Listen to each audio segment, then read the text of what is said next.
अब्बास ओए तेरे वास्ते खुशखबरी है। खुशखबरी ये है पे कि अपने यूट्यूब चैनल तू एक दोस्त भेंदा रहा है कि उस जनाब अली अपन एक ले गिफ्ट वेख ला मेरे हथ च के है पे ये भाईजान गिफ्ट मिलया है किसी जी मैनू दोस्त ने मैक दिता है जी ताकि अपनी आवाज़ क्लीयर आवे जी। इनू खोल के चेक कर ते वाते दी आवाज़ भी चेक कर लिया जी। हाँ इत्थे लाउना है दो इन पे जी एक तेरा ते एक मेरा उस गिफ्ट गले ताकि दो बंदे वीडियो बनाई देन एक तेरा ते एक मेरा। ये मैं ला लवा अच्छा ये मैं ला लेना लग गया जी। मैं एक ये हल नहीं लाउनी क्योंकि हल चार्ज कोई नहीं है पिया जी तो चार्ज करके तो बात लैसा है ते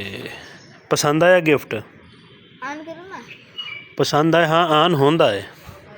लेकिन हाले नहीं थोड़ी देर ठहर के पसंद आया गिफ्ट। अच्छा खैर कर छोड़े तो कोई मसला नहीं हाल एडी चार्जिंग दी फुल का नहीं चार्ज फुल हो सी तो ही है पसंद आया है। चलो मुड़ो उस भाई दा गिफ्ट जै दिता है शुक्रिया अदा कर जेड़े भी भाई दिता है जी ओदा नाम तो मैं नहीं ले सकता लेकिन उस भाई दा दिल तो शुक्रिया बहुत बहुत शुक्रिया भाईजान। हाँ जी दोस्तों अस्सलाम वालेकुम क्या हाल चाल है ठीक हो तबीयत से ठीक है तुसा वेंद पे मेरा यूट्यूब चैनल मुमताज़ के व्लॉग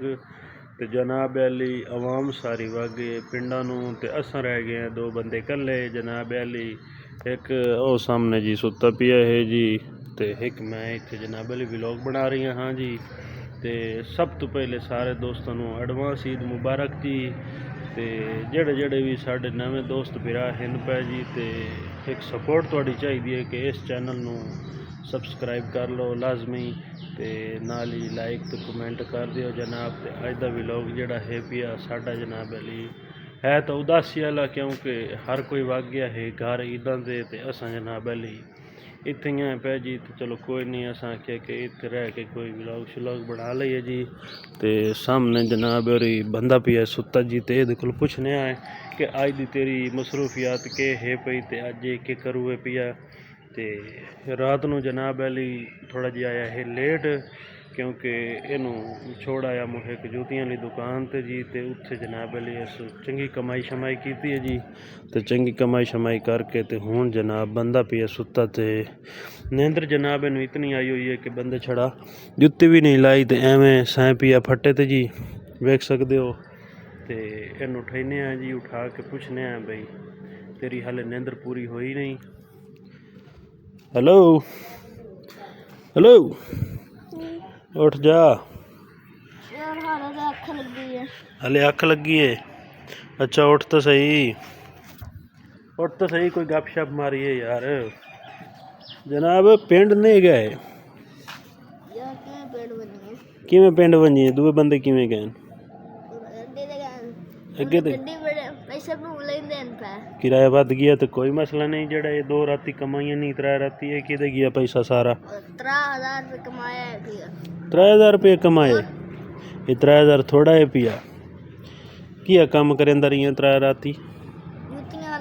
जुत्तियां ला जुत्तियां चोरी चांदा रही हैं और के करेंदा रही कित्थे मॉडल बाजार। अच्छा जी ते ये सुना कि आज दी तेरी मसरूफियत के है पई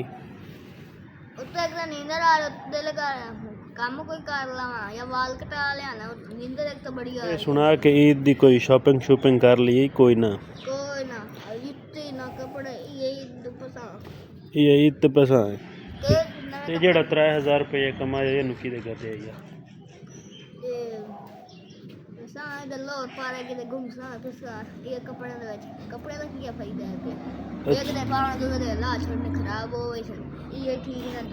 कोई मसला नहीं खराब करके भी बंदा धो लेंदा है। अच्छा अच्छा तेनों एक खुशखबरी सुनावा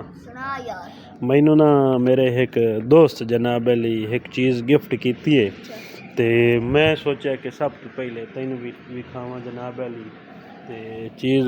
जड़ी गिफ्ट की है वो तेरे अगू सामने लगी हुई है जनाब अली। तो ये चीज़ मैनू किसी जनाब अली हाँ ये मैनू किसी गिफ्ट की है तो यदा डब्बा जनाब अली इस टाइम मेरी जेब पे है जी। ते एक दोस्त आई पिया उस आख्या कि तुस बड़े जनाब अली अच्छे व्लॉग बनाइंदे पे हो ते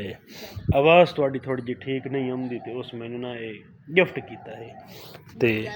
हाँ तो मैं तेन चुप करके बात विखाया नहीं है तो ना कुछ तो मैं एक ला दिता ते ऐ वेख डब्बा है भी है जनाब अली ते खोल मैं तो इतों पूछे बगैर लिया है जनाब अली ते ये वेख सकना है हैं ਇਹ ਜਨਾਬ ਅਲੀ ਲੱਗਦੀ ਏ ਕਿ ਨਾ ਇਹਦੇ ਨਾਲ ਮੋਬਾਈਲ ਦੇ ਨਾਲ ਹਾਂ ਮੋਬਾਈਲ ਦੇ ਨਾਲ ਲੱਗਦੀ ਏ ਤੇ ਅੱਛਾ ਅੱਗੇ ਮੈਂ ਤੈਨੂੰ ਅੱਛਾ ਇੱਕ ਹੋਰ ਚੀਜ਼ ਤੈਨੂੰ ਮਜ਼ੇ ਦੀ ਵਿਖਾਵਾਂ ਕਿ ਅੱਗੇ ਆਪਾਂ ਬਣਾ ਰਹੇ ਅਸ ਇਹ ਨਾਲ ਉਹਨਾਂ ਕਾਪੀ ਛਾਪੀ ਇਹਦੀ ਜਨਾਬ ਅਲੀ ਲਿਖੀ ਹੋਈ ਹੈ ਉਮਰ ਸ਼ੁਮਰ ਹਰ ਚੀਜ਼ ਇਹਦੇ ਵਿੱਚ ਤੇ ਅੱਛਾ ਗੱਲ ਸੁਣ ਮੇਰਾ ਵੇਖ ਇਹ ਅੱਗੇ ਮੈਂ ਕੋਈ ਨਾ ਹਿਲਾਈ ਤੇ ਨਾ ਕੁਝ ਆਪਾਂ ਇਸ ਤੋਂ ਬਗੈਰ ਹੀ ਸਮਝ ਲਓ ਕਿ ਇਹਨੂੰ ਨਾਲਾ ਵੀ ਆ ਤੇ ਤਾਂ ਇਹਨਾਂ ਦੇ ਵਿੱਚ ਆਵਾਜ਼ ਆਉਣੀ ਆਈ ਤੇ ਤੈਨੂੰ ਵਿਖਾਉਣ ਵਾਸਤੇ ਕਿ ਪਹਿਲੇ ਦੀ ਆਵਾਜ਼ ਕਿਵੇਂ ਹੈ ਤੇ ਹੁਣ ਇਹਦੀ ਆਵਾਜ਼ ਕਿਵੇਂ ਆਉਂਦੀ ਹੈ ਇਹ ਹੁਣ ਮੈਂ ਲੈਂਦਾ ਪਿਆ ਹਾਂ ਮੋਬਾਈਲ ਦੇ ਵਿੱਚ ਇਹ ਮੋਬਾਈਲ ਦੇ ਵਿੱਚ ਲੱਗ ਪਈ ਸੀ ਤੇ ਵੱਧ ਵੇਖੇ ਆਵਾਜ਼ ਆਪਣੀ ਜਿਹੜੀ ਹੈ ਪਈ ਹੋਰ ਤਰ੍ਹਾਂ ਦੀ ਸੀ ਅੱਛਾ ਜੀ ਤੇ ਹੁਣ ਉਹ ਮੈਂ ਲੁੱਪੀ ਲਈ ਲਾ ਤੇ ਹੁਣ ਆਵਾਜ਼ ਦਾ ਤੁਸੀਂ ਵੀ ਫਰਕ ਮਹਿਸੂਸ ਕਰ ਸਕਦੇ ਹੋ ਤੇ ਓਏ ਹੈਲੋ ਉੱਠ ਜਾ ਲੁੱਪੀ ਲੱਗ ਗਈ ਤੂੰ ਤਾਂ ਬਸ ਆਏਂਗੀ ਮੈਂ ਕੀ ਆਖਿਆ ਉੱਠੀ ਤਾਂ ਸਹੀ ਇਸ ਬੰਦੇ ਨੂੰ ਬਾਰ-ਬਾਰ ਨੀਂਦ ਆ ਰਹੀ ਕਿਉਂਕਿ ਇਹ ਰਾਤੀ ਰਹੀ ਹੈ ਜਨਾਬ ਅਲੀ ਜੁੱਤੀਆਂ ਦੀ ਦੁਕਾਨ ਤੇ ਜੀ ਤੇ ਉੱਥੇ ਸੇਲ ਮੈਨੀ ਕਰਦਾ ਰਿਹਾ ਹੈ ਤੇ ਇਹਨੂੰ ਤਾਂ ਬਾਰ-ਬਾਰ ਨੀਂਦ ਆ ਰਹੀ ਹੈ ਤੇ ਓਏ ਉਰੇ ਵੇਖ ਆ ਬੋਲ ਸਹੀ ਤੇਰੀ ਆਵਾਜ਼ ਹੁਣ ਇਹਦੇ ਵਿੱਚ ਆਉਂਦੀ नींद आई बहन मैं बाल कटाऊं मैं नहाए पिया तो नींद तंग करने बैठी है अच्छा